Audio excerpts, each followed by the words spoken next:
Hey everybody, welcome back to Kerbal Space Program 2. You remember the Joule sat that we sent over to Joule to get all that science? It's got like 10,000 science on it. And we got it in orbit around Lathe. Well, today's video is all about trying something that I think is maybe a little crazy. It probably won't work. In fact, I think there's a very high degree of chance that both vessels explode with our mission today. But I thought it would be nice to try and see how we could recover this probe and bring it back to Kerbin. Now, for those of you who are familiar with Kerbal Space Program 2, at least, know that the claw arm does not exist in this game, unfortunately, and this vessel has no docking ports, no way to attach it at all. So how in the world would we do that when this craft has no fuel? That's what we're going to try today. And, well, there's a lot to do. I have to cover a lot in a short amount of time. So let's just take a look at what I'm thinking right now. All right, so rather than talk your ear off as we build this thing together, you guys have seen this for the most part. Everything I got here is pretty standard from what I've already done.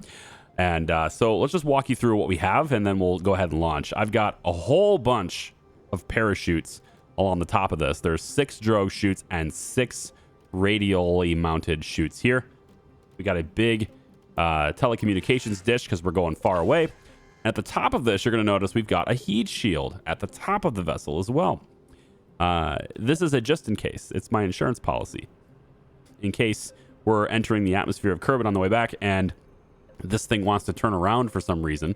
In the event that that happens, I doubt that this thing will stay together. It will probably separate while we're sideways. But in the event that it doesn't separate while we're sideways, I would like to at least have something on this front side if it wants to turn around. And we would then have a heat shield on this side instead, which can pretty much cover us on both ends, okay? I don't know if that's going to happen, but it all depends on weight. Now, why would weight be a variable that I can't predict very well? Well, because this giant thing in the middle here is not a fuel tank. It is a cargo bay. Oh, yes. We're going to try. Now, I know a lot of you guys are like, yep, called it. I know what he's going to try to do, and it's not going to work. We'll see. All right, so this cargo bay, right, is where we're going to stick that probe. Since that probe can't get back on its own, we're going to go get it. Now, I don't know if this is tall enough. That rocket looks, I'm just trying to eyeball it. I don't really remember how tall that is.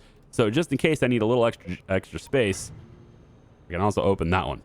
But I'm pretty confident that that is enough space to fit that rocket in there. So we're going to try to put that in there. And unlike most of my other crafts, this one is loaded up with lots of lights. We've got lots of lights on the inside of this cargo bay. I've got 4 lights on the bottom over here, and I got 4 lights on the top up there. So I can see where this cargo bay's boundaries are as I'm going, even if we're on the night side. We also have 4 spotlights all around the vessel on this side, and 4 spotlights facing the opposite direction on this side. All lights pointing at the cargo bay. Same system we've used before. 4 boosters, the mammoth at the bottom, rhino up here for the efficiency sake of it. The fuel lines coming from these top tanks all the way down to the middle tank to give us extra juice. All that stuff is what we've got. And then the final bit here, if I go up to the top here, I don't know whether it actually gives me any benefit. To be honest, this may not even be worth it. But we can use a fairing right here to cover up this payload, and just to make it a little bit more aerodynamic, right, we can use a fairing on that. And so that does give me a little bit better aerodynamics and probably allows me to go a little bit further with the fuel supply that I have, I think. I don't know that because, again, there's what you gain in aerodynamics, you lose in mass, because we're adding over half a ton of weight to the vessel at the very top as well when we do this. So got to take that for what it is. It'll be extra weight on there too.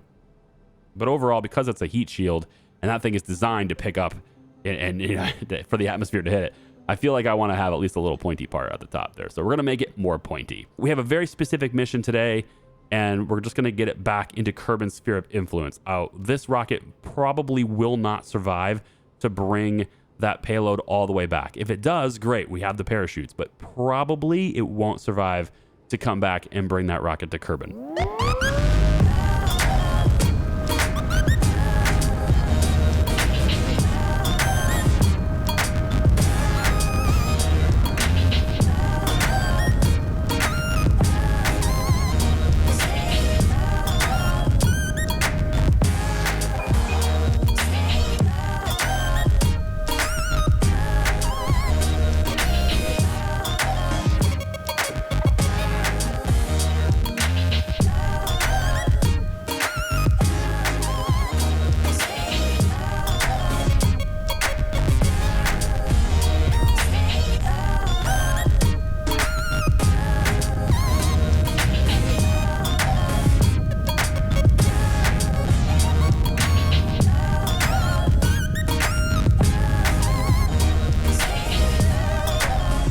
All right, so my first step here is going to be getting out to Joule.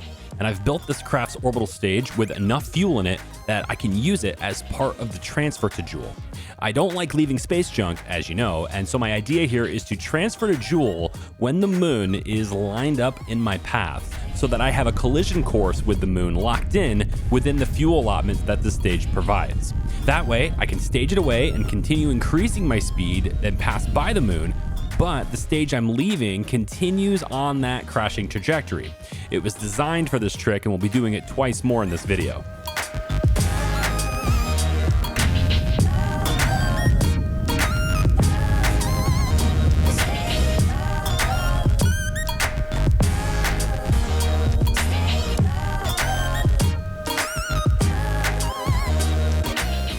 When we get out to Joule, a maneuver is made so that our path takes us right over to Lathe immediately, wasting no time getting over to our target. This is just a happy accident. I didn't know that was going to happen, but I'm going to take advantage of it.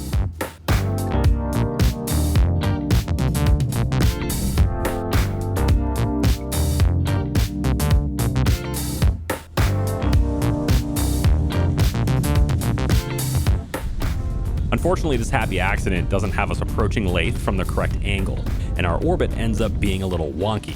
This will cost me more fuel than I was hoping to use to get out there, but I can still get an encounter with my target at a very high speed, and I'll need to kill that off when I get there. Now, as many of you know, I like there to be an educational component to a lot of my videos, and since I haven't really gotten close to another craft like this in this playlist yet, I figured I might as well slow things down right here and explain what we're doing in real time. But I really need to cut this video down for time, as there's over 8 hours of footage I want to condense into a story about this mission in an hour or so. So when we do details for the first time, I'll get you this real-time gameplay, but for all the maneuvers and travel time and such, I'm really just trying to cram in as much of the stuff that actually matters as possible while still having this video contained in about an hour long. I don't want to have to do a part 2. Okay, so here's what's happening.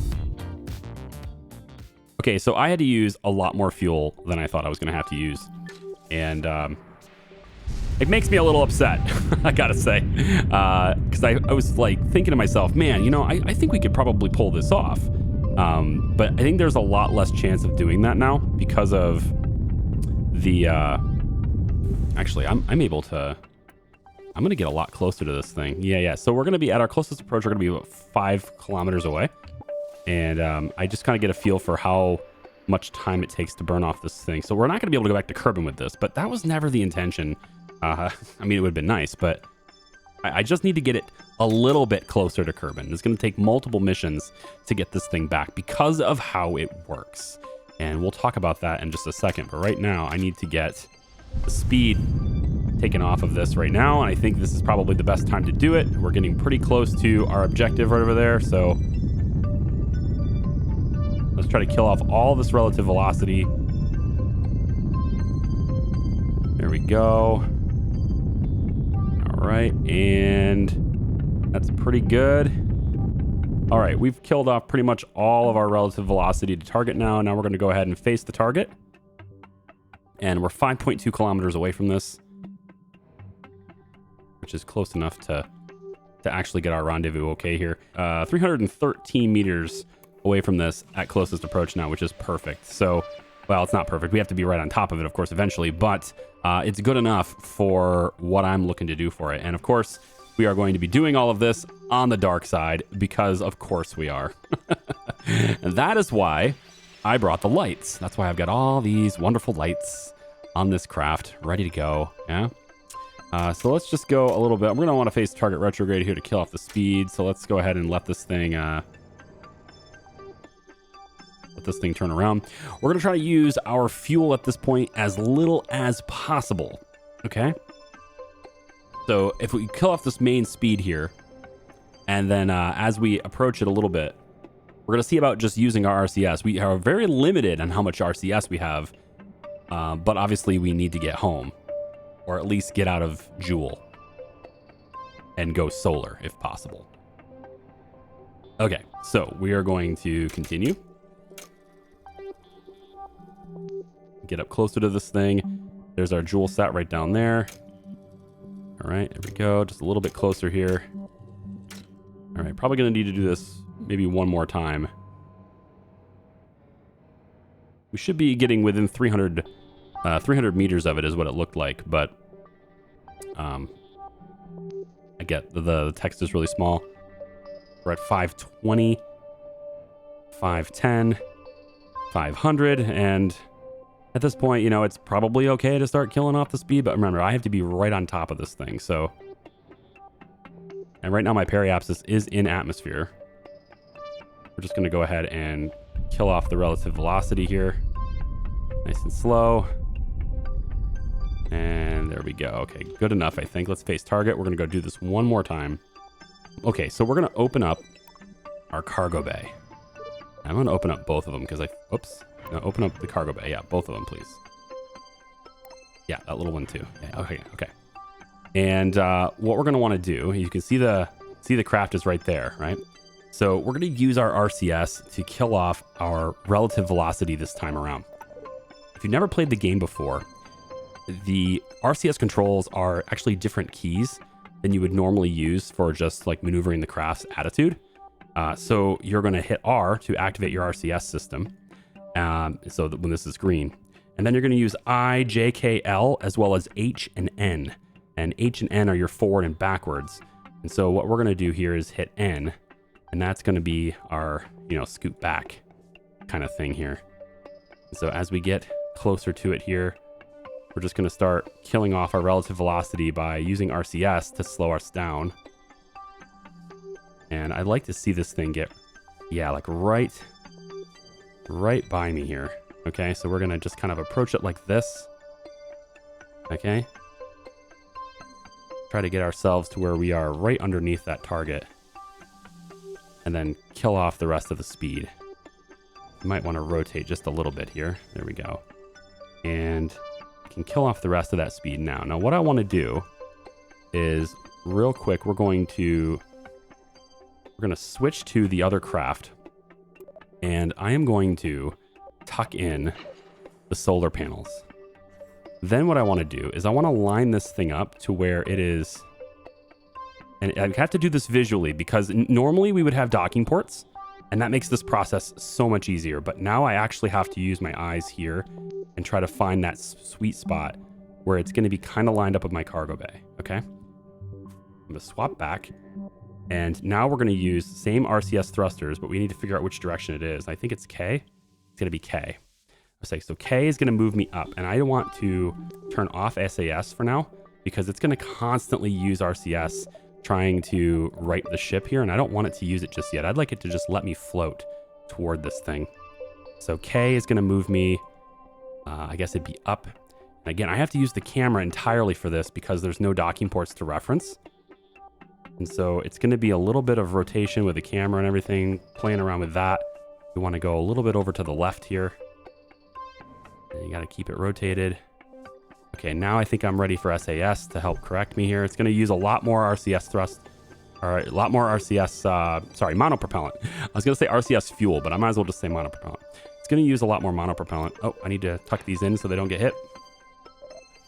Okay, so now we're going to see where this thing has to go. Let's get over to the left a little bit here relative to how we're looking. We want that thing to kind of just fall right in our lap if we can. There we go. Just get right in that cargo bay. There you go. Attaboy.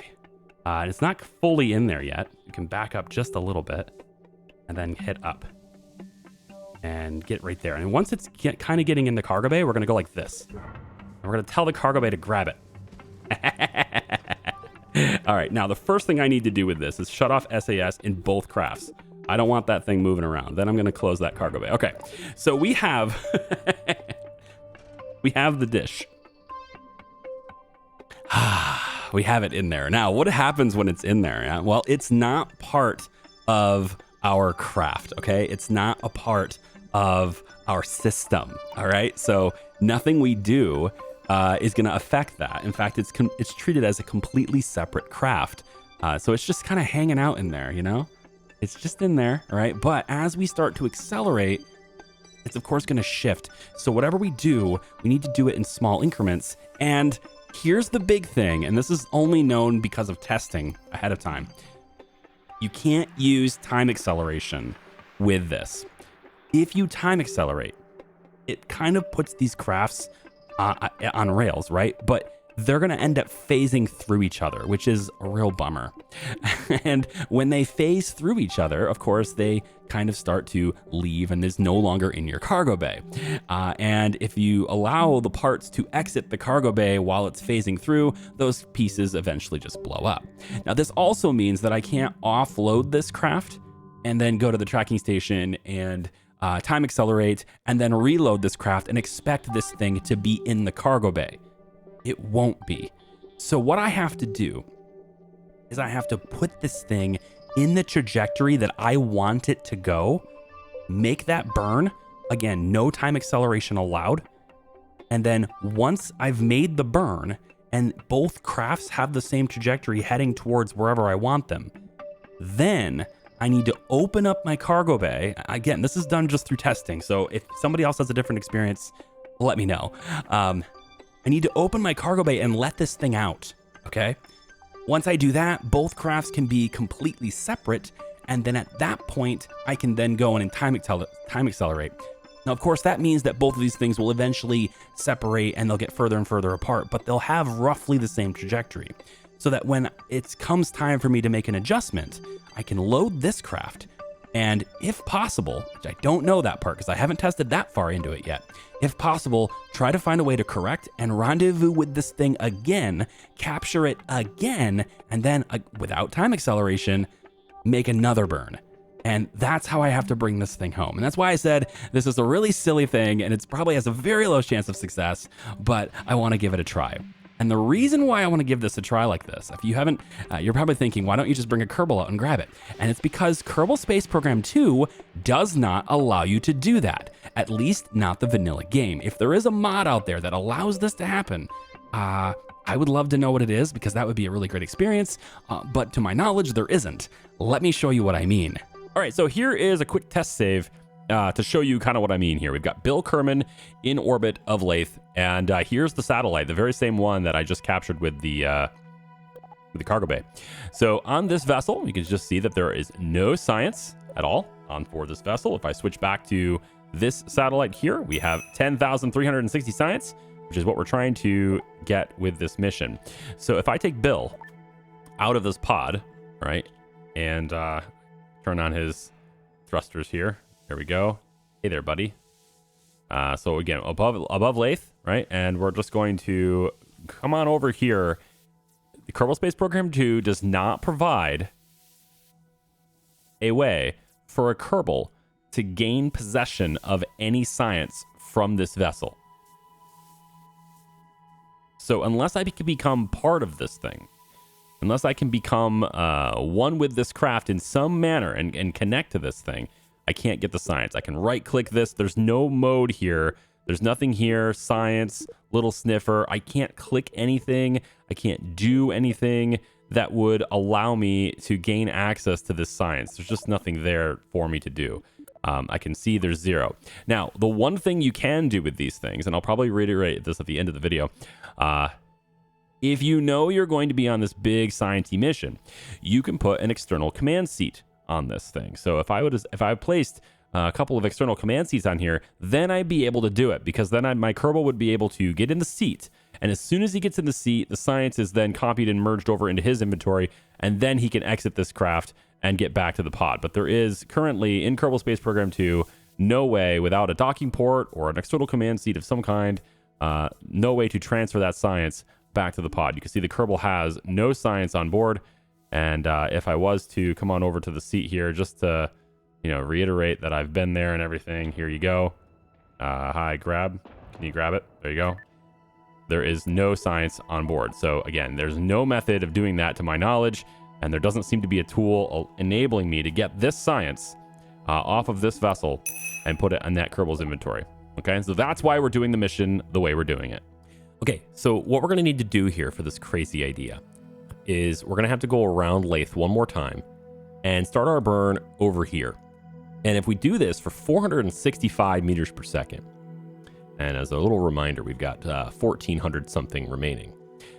So at about 465 meters per second, we're going to get an encounter with Tylo. And we're going to get an encounter with Tylo at the appropriate angle. That's the key. You want to come in on the right side of it. And if we do it like this, we end up coming in on this side, which is good because then Tylo's gravity can accelerate us in this direction. And that happens to be a retrograde direction for the orbit of Jool.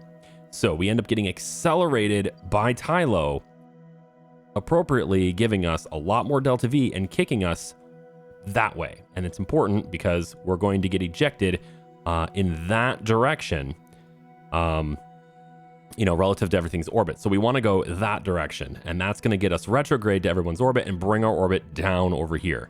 And we're going to be able to basically, because of this, we're going to be able to exit Jool sphere of influence and go in a retrograde direction.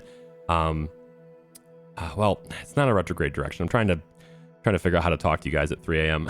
We're going to be able to go retrograde and get out of Jool sphere of influence so that our orbit comes back down closer to Kerbin, okay? And we're going to be able to do all of that for 465. That's pretty good. So using Tylo, very good idea, I think. Now, there's a problem with this idea, though. I have to go around Lathe, right? I have to time accelerate all around to get over here. And that's a very hard thing to do because I can't time accelerate right now. It will destroy this probe that's inside. Let's get this out of the way for now. We're going to open up our cargo bay. And so here it is. It's here. Now we're going to switch vessels really quick. And what I'm going to do is just give this a small wiggle. Just enough to where it wants to lift out of there. Right now it's not much, but it's something. It's just enough to wiggle itself out of there. We're going to want to match that speed like that. So we're going to bring ourselves to where we're basically still the same speed as it was before. Let's go ahead and get our reaction wheel system down here. So now we're kind of sitting still relative to this. We still have to go more. Yeah, we do. So I want to come up towards that thing a little bit more. There we go. And the trick here is to match it to where it seems like it's standing still, which you have to do without any real reference here, but you have the target, so you know how fast you're going relative to your target at least. And that gives you a good clue. And we can just offset every little thing it's doing to the point where we are standing still at 0, 0, maybe, or at least close to it, like that. If we can get that, then what we can do now is time accelerate. And if we time accelerate with that, it's going to move. You can't get yourself completely at 0 like that, but you at least don't see it moving super far away from you as you move. And every once in a while, you just get to come in like this and you say, okay, you're moving that way on me. I'm just going to casually kick myself in that direction as well. Just a little rotation here. And we're just going to kick ourselves a little bit in that direction and then reinstate our time acceleration. And that is going to keep us really close to where that thing is. Come up at it a little bit. Let's move over. Wrong way. The other way. This way. Yep. Move over this way. Good. Take a step forward. Very good. Very good. All right, let's go ahead and get ourselves settle. There we go. Nice and easy. Need to move a little bit back. There we go. And then up. And then close the cargo bay. Closing cargo bay. This catch it, release it pattern will be repeated over a dozen times through this video. You're going to get to skip most of that though, thankfully for time. With the rendezvous and capture completed, we now got to get back to Kerbin, of course. Doing this with the fuel I have available is impossible, unless you've got like a lot of experience and knowledge on how to manipulate assists better than I do. I am, however, planning on using Tylo, since it is lined up decently to use it here. Tylo's gravity is strong for a moon, and we can get some acceleration properly to go home if we approach it from the right direction.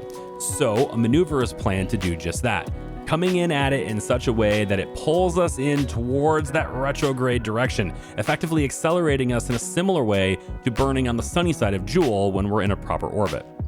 That means dropping our orbit closer to the star and therefore closer to Kerbin. We still have a long way to go, but it's a start.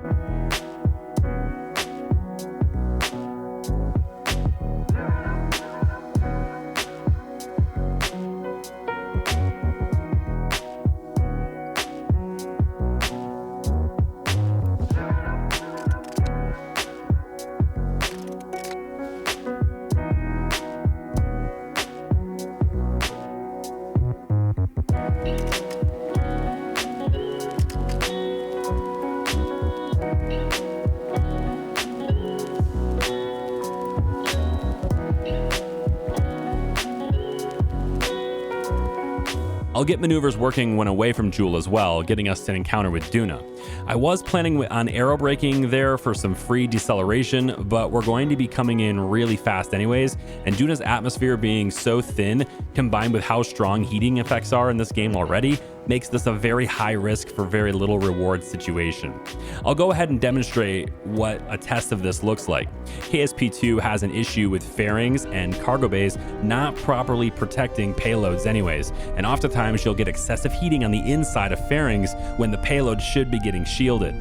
This is the case with the cargo bay here, which as you can see is allowing all the parts of the probe that we're holding in that cargo bay and protecting to burn up and explode, even though the rest of the vessel is completely fine on the outside.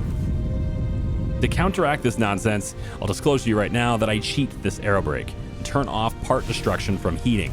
Having already demonstrated that this craft as a whole will survive this dip into the atmosphere with ease, I felt it makes it more realistic to get around this cargo bay nonsense by simply preventing those internal protected parts from being destroyed by the heat that they shouldn't be getting during this descent. This does basically nothing for me anyways though. Duna's atmosphere gives me basically nothing, and so again, the aero brake, as expected, was a very low reward. It really wouldn't matter whether or not I went into the atmosphere or not for this. Everything else would have worked mostly the same way. Because it's basically the same here, I went in and just decided to go with it for the test and just to let that be with the way it is. This also leads to space junk as well because I've staged off these components and they're now floating around the sun. Perhaps they'll eventually run into Duna again at some point and then there's no space junk, but more likely they'll be getting an encounter decades from now that'll lead to them being flung out into space again. If they add the claw into the game, we'll maybe make some missions to clean up space. The functional elements of this probe, namely the communications equipment, is still very functional, and this probe will now serve as an interplanetary communications dish floating around in space for as long as it survives. So not all of this is debris or junk. We have a relay. So this thing is effectively dead in space. It can't do anything now. Okay, so we're going to open up the cargo bay.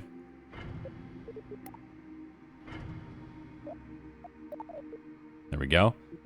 And just for the sake of showing you, I have gone in and reinstated. You have to hover over these sometimes to get them to show you what's actually active. I've gone in and reinstated the part overheating, so everything's back on the way it was before. So now what we want to do, there's no monopropellant left. We're just going to give this a little nudge. Well, that wasn't the right direction. There it goes. Just a little nudge. There it goes. And that's just going to get some separation for us with this thing. So it's really far away from us now. And we can time accelerate now, which is a really big advantage. Should be able to do that now. So let's just do that. There we go. And we are free of it. So this thing, again, is just dead in space.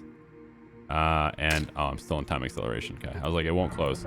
We'll just close those cargo bays up again. They're not needed anymore. And this kind of just serves as an international, wow. An interplanetary relay is all this is. It's not a waste. It has a strange orbit, but it serves as a relay because its range is going to allow us to connect, right, with Kerbin.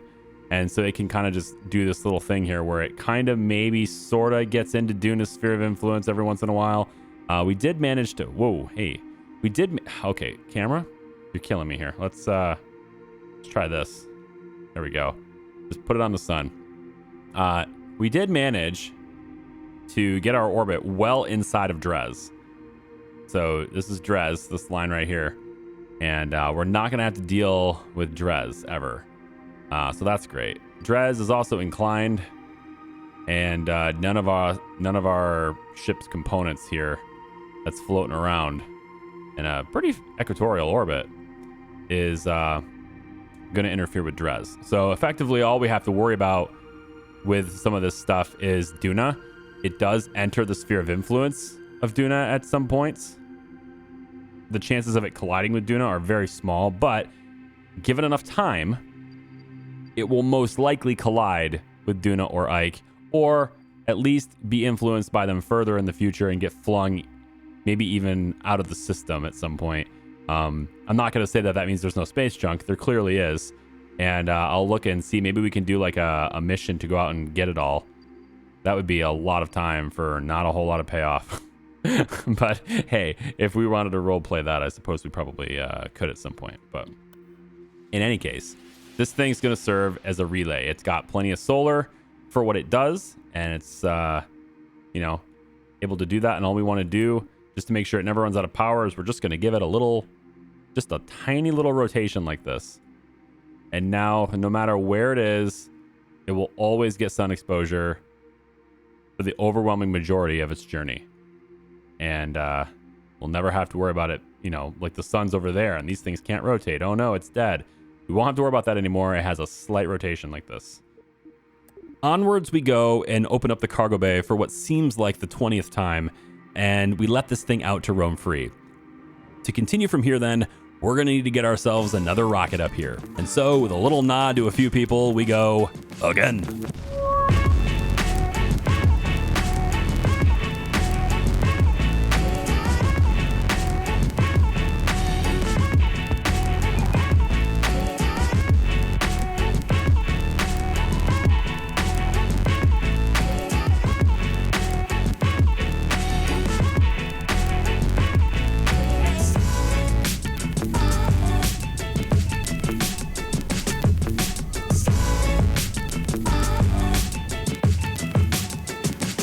Same plan as last time. Get the orbital stage to hit the moon on the way out.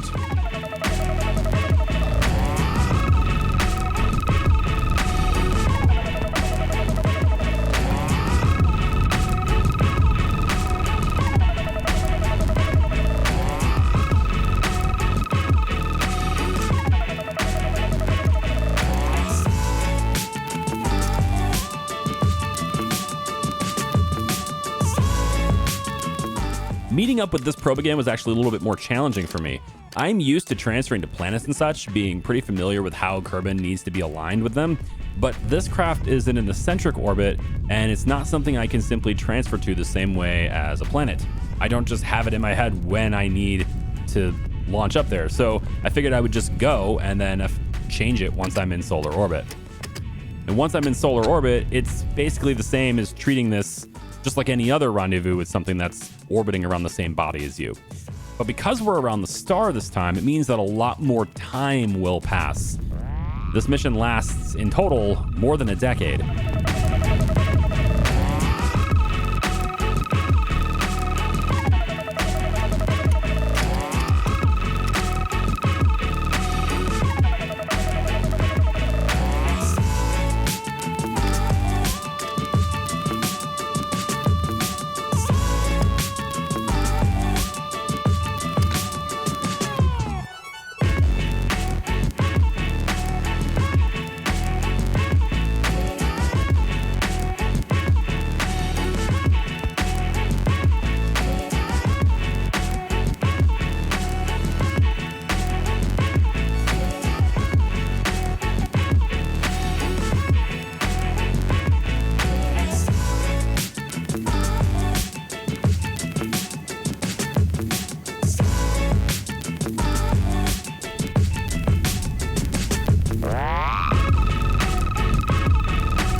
When I do meet up with it, and once again get it back into the cargo bay, it's time again to lower this orbit and bring it even closer to joining up with Kerbin.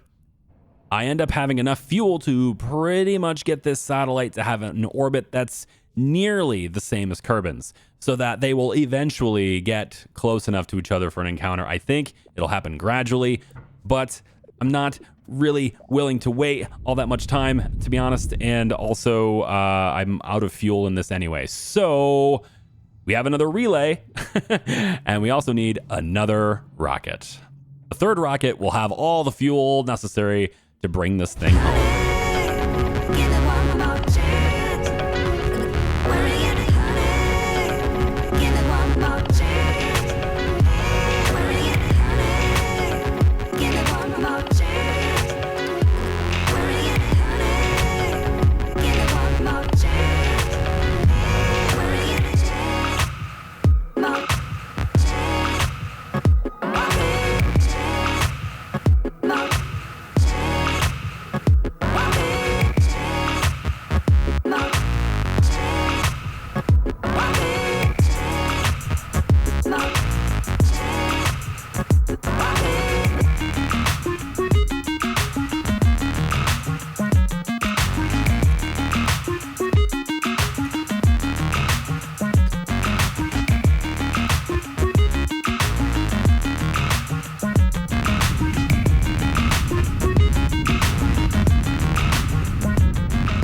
because our orbital speed is so similar to Kerbin, it means a couple of things.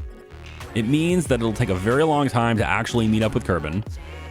And it also means that when we finally do meet up with Kerbin, it'll take very little delta V to actually get captured and complete a stable orbit around it, since we'll be going very slow compared to what we'd normally be going.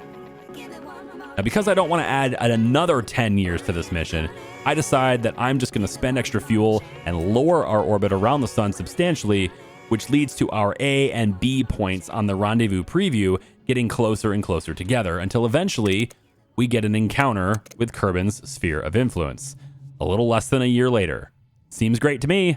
Let's do some more catch and release action to get around to Kerbin. One of the things that made this mission possible and at least a little bit more tolerable for me personally, even though I still don't recommend you do this for yourself because it's a lot of time commitment, is the alarm clock mod. This video is actually shot over the course of 4 days, and some of the travel time my vessel takes is actually happening in real time without time acceleration, remember? And it's happening while I'm away from the computer. Such is the case near the maneuver to initially leave Lathe and when approaching Duna, and now with getting our approach into Kerbin. Once I get this probe into my cargo bay, everything has to happen in real time. And if I wait until I get too close to Duna or Kerbin or whatever to try to rendezvous and capture this thing, it'll become more difficult to make sure that I can capture the probe with enough time reliably before it, I have to have it safe, right? To make sure that I have this thing safe before an event happens where I need to have them together, like a burn or entering the atmosphere, I need to do it in advance. So I instead get the situation settled and get the probe in the cargo bay an hour or even sometimes more before anything has to happen to make sure that I don't wait too long. I just go ahead and I create a maneuver around the time where I'd like to be active with the controls, and then I set the alarm clock for that time. It's great because now I can walk away. The craft will just do its thing on my computer while I do things upstairs with my kids or, go to bed even. When the time arrives, the alarm clock mod is actually going to pause time completely, so I won't overshoot, even if I come back hours later. So that's what I've done here, in fact. As we get settled for our approach to Kerbin, I'm 10 hours away from needing to pay attention to this thing. So I let it go, I go upstairs for dinner, watch a movie, and I go to sleep. Wake up the next morning to finish the mission. Good morning, everyone. I love this, how this works sometimes. Here we are. We're over Kerbin, and we've got the payload in tow. Right there inside. Everything is seemingly safe. We are approaching our periapsis now at 20 seconds in, so we're just going to go ahead and burn retrograde, and I'm pretty sure we're going to be captured very quickly. There we go. And we'll go ahead and just keep it going here and bring us all in. Bring the periapsis all right in, or sorry, the apoapsis, bring it all in here to circularize everything. And I think I might just go now. Why wait around for another craft to come up here? I think we could do it. We got a lot of fuel. All right, I'm feeling pretty confident about the amount of fuel we have. I think we can do so. We can enter Kerbin's atmosphere in a manner that will allow us to avoid heat buildup because of how much fuel we have. We can come in really controlled. It's generally not recommended because it takes a lot more fuel, and you have to design your vessels for a lot more fuel for almost no reason. But just because the atmosphere itself will slow you down if you can handle the heat. But in this case, we can't handle the heat. And so we have a lot of fuel, and I think it's a good idea to look at just doing it now. So, that's what we're going to do. I'm just going to let it keep going. This periaps, this retrograde burn here, we're just going to let it go. And of course, I can't time accelerate while we do this, so it's just going to be the same as it's been for the last 3.5 days for me playing this game. I've put every bit of time I've had, every spare moment I've had, including I got a computer upstairs that my son plays Fortnite on, and with cloud saves and everything being a thing, it was pretty easy to just grab the thing and play while I'm watching my daughter a little bit too. Do a maneuver, walk away for an hour, come on back in. That kind of thing is a very real thing I've been dealing with for a while. So yeah, so I'm gonna keep going. we are definitely going into the atmosphere now. Our landing spot's right over here. I'm going to obviously get us into the daytime here, and I'm going to aim for, I think somewhere over in this area seems fairly flat. We're definitely over a mountainous region right now, and I don't want to be over a mountainous region. But we technically have enough delta V right now to just stop in place. So we're good on fuel for the whole time. We just have to be good enough to drop through Kerbin's atmosphere and not build up heat. And I think we have enough, so I think we should just do it now. So I'm going to go ahead and ease off this a little bit. Let's go ahead and take a look at what we're dealing with underneath here. I think it'd be better, be bestest, if you will, to land over in there. There's a lot of mountains underneath me now, which is not a great place to be, but just because it gives me less time to fall. But I guess in this case, we're not worried about heat or really slowing down much, so the mountains probably don't matter. What will matter, though, is if we land flat on a surface that... well, if we land on a surface that's not flat, we might tip over, and that might cause damage. I don't believe it would cause enough damage for me not to be able to recover the probe. And the internal probe core, which is inside, right? This probe core on the inside here, this has the 10,000 science samples, right? So that's the probe core on the inside of this is the only probe core that matters.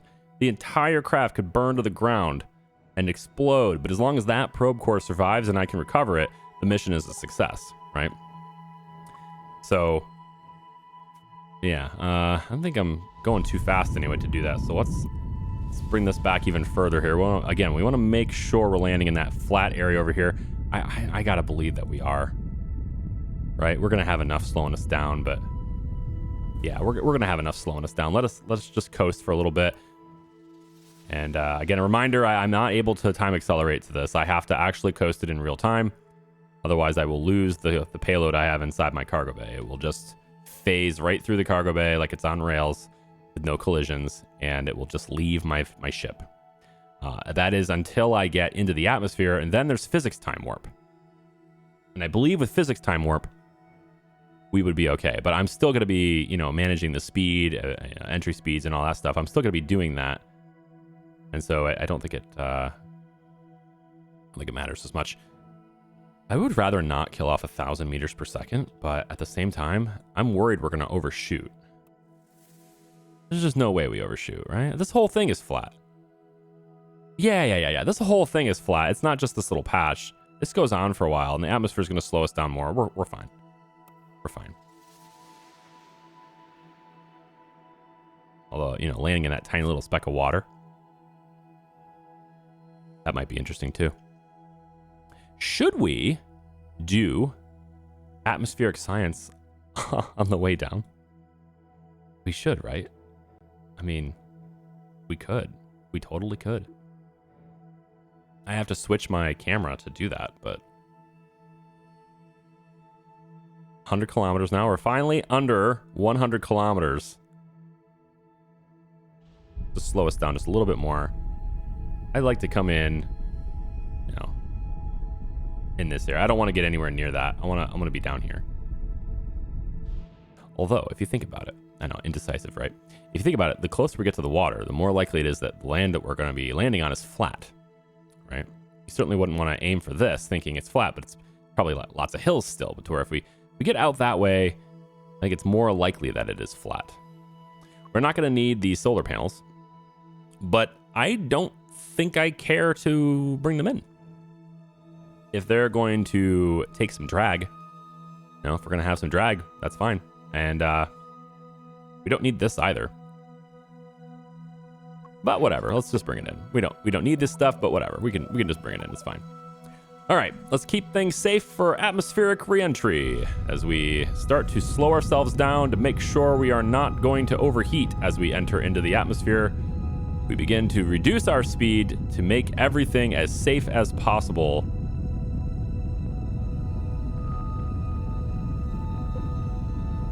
And we're not going to need that heat shield at the top either, so I could also go in and this one. Now I should go in right here with this one and just get rid of it, right? Not gonna need it, so we just get rid of that. There we go. See? Nice and safe. We're not gonna overheat. Everything's fine. Uh-oh. It almost took me out, guys. Oh, it took off one of my... That wasn't a very smart move. Don't do that yourself. Hey, look, we're going to be on hills anyway. See that? We're going to be on hills anyway. That's no good. Slowing ourselves down as fast as I can. And obviously, we're going to want to arm our chutes here to deploy when it is safe to do so. Yep. There we go. Drogue chutes are out. Should be slowing ourselves down a lot here. Whoa, hello frame rates. Can I help you? Wow, we just died. Frame rates have absolutely plummeted. Holy moly, what's going on here? I'm dealing with a slideshow now. I don't know how that thing is going. I don't know how we're going faster than that thing, but I guess it has more, it has less weight. Right? Of all this flat area, we're gonna land there. That can't be. Say it isn't so. Of all the flat ground, I'm picking this very hilly spot right here, apparently. All right, let's also go ahead and deploy the regular parachutes as well. There we go. We are safe and sound. Burn off the rest of this fuel. Honestly, we could come down to a really safe... I mean, obviously this thing is not going to slow us down enough, but if we can propulsively land, right? We could help this. I really think we should consider for a moment going either there or there, but not here. I don't know what the heck is up with this, but all right, let's slow ourselves down a bit. Of course, the parachutes are going to do more of that as we get down lower. Let's take a look at the ground level. We're 3,000 meters.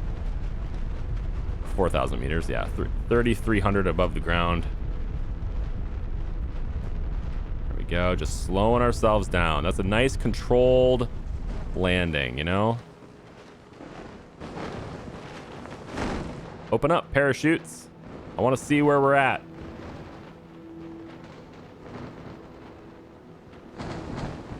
Probably should have told them to open sooner, yeah?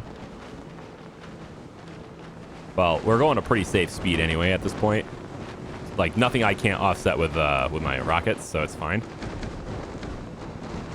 There we go. Full parachute deployment. We are slowed down to a mere 15. Really? With all the weight?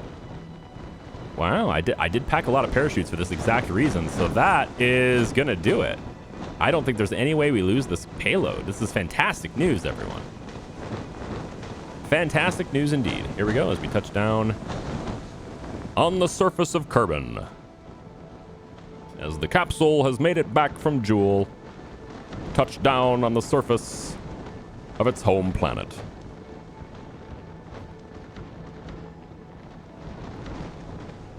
Oh man, look at this. I mean, I don't know what the impact tolerance of that engine is, but if it disappears, we'll have a flat surface anyway. Just bring the speed down to a comfortable. There we go. Yeah, so it disappears because the impact tolerance isn't good enough. Oh, can we recover vessel? Hold on, switch, recover. I can't. Ah, no! There, we're good. We're good. Everything's fine. We're good. Let's do some science from the inside of our cargo bay. We did it, guys. I feel so weird about this, but that mission was crazy. Probably the stupidest mission I've ever done time-wise. Like, I don't know if it was worth the time, right? But 10,000 science? I mean, what mission am I gonna do that's worth 10,000 science? Might as well do our own mission, right? We'll just roll over like that. Get the craft to be separate from this one completely, right? And then we'll transition over to this bad boy with its 10,000 science on the surface. Here you go. Oh boy, maybe that's the thumbnail. I've been trying to figure out what I'm going to make for a thumbnail here. I'm thinking maybe that. That's pretty good. Oh man. Can we bask in the glory? Let's do it. Let's bask in the glory. Recover vessel. Oh my god. We have been through a journey here. This is a completely inaccurate mission timer, but check out the research. Oh, we can't check out the research. It's silly. Maybe it needs some time to generate so you can display a list to me? No? What's the point of this if it doesn't show me what's in there? All right, well, if we were to switch back. Can I not switch back? Oh, that's how you're going to be. You're not going to let me... I can't just tab over to that vessel anymore after recovery? Well, that's silly. We'll go to the tracking station then. Actually, just bask in it. Research and development. Boom. 21,716 science. We have recovered all of it. And I think that is the mission. That's the video. We're gonna end it here because I don't think there's a reason to keep going with this video. Absolutely not. So thank you for watching. I appreciate you. I hope you'll leave a like. I hope you'll subscribe. If you're wondering how to recover a probe that has science on it, samples that you can't get, how do you do that in Kerbal Space Program 2? Well, until the developers allow a Kerbal to take science off of anything without, becoming part of it, like having a command seat, I guess that would be the thing. Send your probes with a command seat on the external part of it, on the outside of it. If you do that, then this gets way easier. So if you're planning on doing something like this with a remote science and everything, and it's going to have samples for you to recover, just put a command seat on it. But if you forgot a command seat and you're sitting there like I was, well, this is an option. You can do it this way. It sucks. It takes a lot of time, but you can do it. It is possible to have this work. All right. I've proven it. Here you go. And that's the way it is. We'll see you next time, everybody. Thank you so much for watching. Bye-bye.